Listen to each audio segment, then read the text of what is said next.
კინოსტუდია Universal Pictures-ი და ვასილ ამაშუკელთან არსებული სარეჟისორო სტუდია წარმოგიდგენთ ფილმს აკაკი წერეთლის მოგზაურობა რაჭა-ლეჩხუმში 2. დამდგმელი რეჟისორი დავით კაკაბუძე.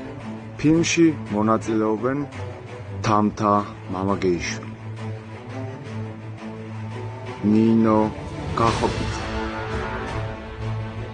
ნინო გავაშელი, სალომე გუბელაძე, დავით ღვალაძე. თავარ როლში ექსტრასენსი, რეჟისორი, არქეოლოგი, მესამედ სადაც გიდი, შეჩერდა კასკადიორი, დავით კაკაბუძე. სპეციალური მოწვევით ნათია. გვარი არ მახსოვს. ბაბაია უნდა დაუსვა. ბაბაია ცოტა. ხო. ძალიან კაი. საერთოდ არ არის ხალხი დაღლილი. ესე მივიდივართ ასე საფეხმავლობილიკით.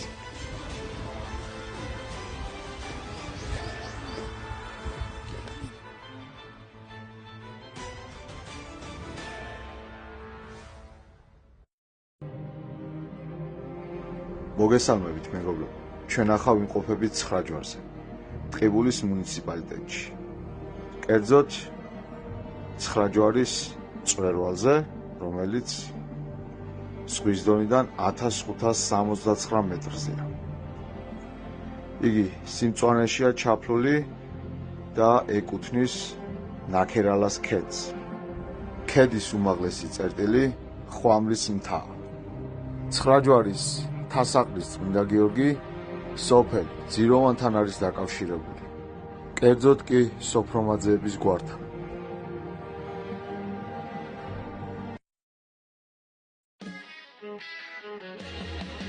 ცხრაჯვარიდან დავიძარით და გავემართეთ შაორის წყალსაცავის. ცნობისთვის შაორის წყალსაცავი სიგრძეში 7 კილომეტრზე მეტია. სიგანეში 2,7-ია.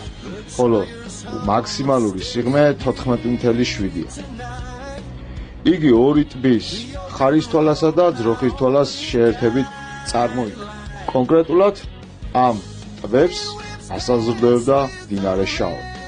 და შემდეგ ვოკლუზის სახით ტყიბულში ჩამოედინება და სახელი ეცვლება. მას ტყიბულა ჰქვია.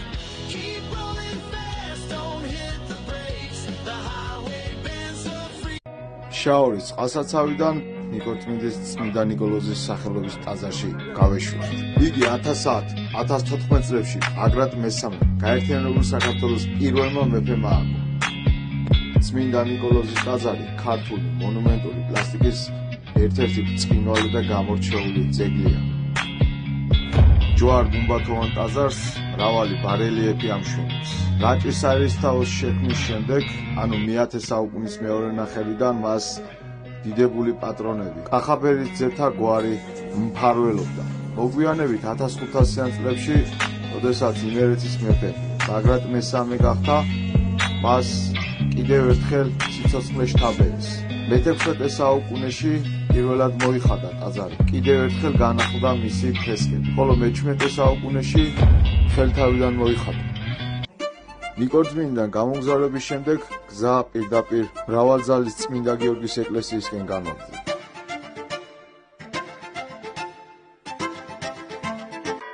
სოფელ მრავალძალის წმინდა გიორგის ეკლესია შუა საუკუნების განვითარებული პერიოდის, მე-10 საუკუნის ბოლო, მე-11 საუკუნის დასაწყისის არის. იგი რაჭის პირველი ერისთავის რატი კახაბერიძის მიერ არის აგებული. თავდაპირველად ტაძარი ერთნავიან დარბაზულ ბაზილიკურ ეკლესიას წარმოადგენდა. მე-19 საუკუნეში ჯვარ-გუმბათოვან ტაძრად უქცევიათ, კერძოდ 1894 წელს. წმინდა გიორგის ეკლესია თავიდან სამონასტრო კომპლექსის ნაწილი იყო. იგი მე-19 საუკუნემდე ფუნქციონირებდა. სამონასტრო კომპლექსი იმდენად დაცული და მიუვალი ყოფილა, მრავალი საეკლესიო სიწმინდე და საერო განძი ინახებოდა. კერძოდ ამირეჯიბების მოპოვებული ჯალალედინისა და თემურლენგის მუზარადები. გარდა ამისა, შაჰ-აბასის მიერ შეწირული ხმალი და ლეგენდარული ყანწელი, რომელიც გიორგი ბოჭორიძეს 1920-იანი წლისთვის დახვედრია. ეკლესია გამორჩეულია თავისი დამახასიათებელი ორნამენტებით, რელიეფური გამოსახულებებით და ბარელიეფური კომპოზიციებით. მრავალძალის წმინდა გიორგის ეკლესიის მონახულების შემდეგ ბარაკონის ღვთისმშობლის სახელობის ტაძარი მოვინახულეთ.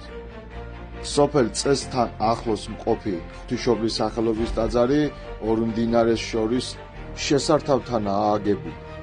კერძოდ კი ლუხუნისა და რიონის შესაყართან. ტაძარი ავთანდილ შულავერს 1753 წელს როსტომ ერისთავის დაკვეთით აუგია. მე-18 საუკუნეში საქართველოში აგებულ ტაძრებს შორის ბარაკონის ღვთისმშობლის სახელობის ტაძარი ყველაზე დიდია. აი ეს კი შუა საუკუნეების მინდა ციხეა, რომელიც კახაბერიძეთა საერისთავოს მთავარ ციხეს წარმოადგენდა.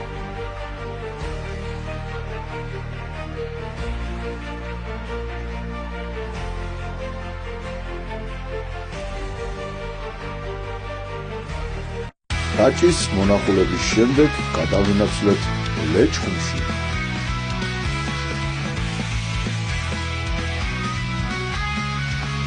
ჩვენი მომდევნო გაჩერება ლაილაშის აუზია. ეს კი, როგორც გითხარით, თამთა. მას უყვარს ბუნება და კაი ცხოვრება. ისე ნაკლებ განსაცდელზე არც ესენი იტყვიან უარს. ვინაიდან ლაილაშის აუზე ადგილობრივები დაგვხვდნენ, ვერ მოვახერხეთ წყალში გაჭვამპალავება. მაგრამ სამაგიეროდ ჩქუმის ჩანჩქერთან ვიყავით მარტო. უეცრად საოცრება მოხდა. წყალმა ზემოთ იწყო დინება. როდესაც თამთა ჩქუმის ჩანჩქერს მოუახლოვდა, უეცრად მან ვერ შეამჩნია. ნუ თუ ამიტომაც განრისხდა და ალბათ უკვიწყო დინება. მოკლედ ამ გოგოს ბუნებაზე ზეგავლენის მოხდენად შეუძლია. და ტურის ბოლოს ქულბაქის მწვანე ტბებს შესტუმრა. ეს იყო ჩვენი ბოლო ლოკაცია, აიდანაც ღიარულებმა დავტოვეთ ლეჩხუმი და გამოვეშურეთ ქუთაისისკენ.